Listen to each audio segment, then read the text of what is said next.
All right, we're coming up on Christmas here. Just got a couple more days left.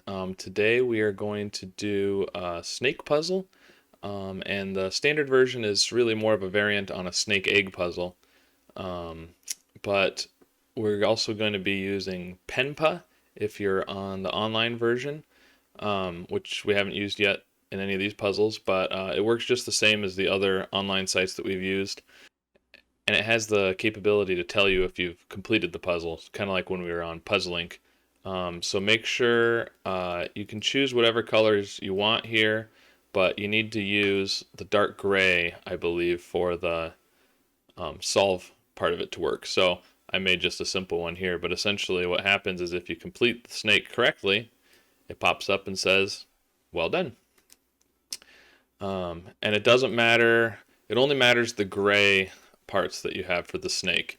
If you have, green sections that you've marked as, oh, this can't be snake, and then you get, those don't matter, as long as the gray is correct. But if you had an extra gray cell over here on the edge of the grid or something, then it doesn't work until you get the gray correct. So just make sure you do that right. And it should pop up and tell you if you get it right. So snake puzzles. The basic idea with a snake puzzle is you're drawing a snake or a path through the grid, something like this. But the snake cannot touch itself orthogonally.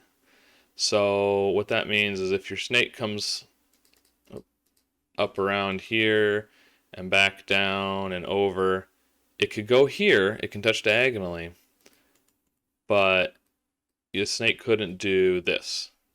That would be touching itself orthogonally. So you can touch diagonally all you want. So if you get over here, you'd be stuck. You wouldn't be able to do this. So, something like that would be a valid snake. And the regular puzzle today is a variant on a snake egg puzzle. The way a snake egg puzzle works is you are looking at the areas inside of the areas that aren't snake. So, for example, right here we have 7 cells inside this. It's sort of like a little egg that the snake is wrapped around. So that one's 7, this one's 6. If we came up and around here, this one would be 9. So there's some rules in there about what happens in the non-snake areas.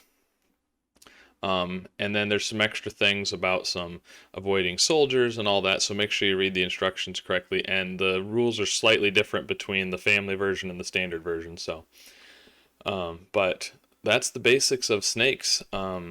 Basically, draw a path. Don't let it touch itself orthogonally. It can touch diagonally. You need to start and end on the black dots. And I'll see you tomorrow on Christmas Eve for our penultimate puzzle.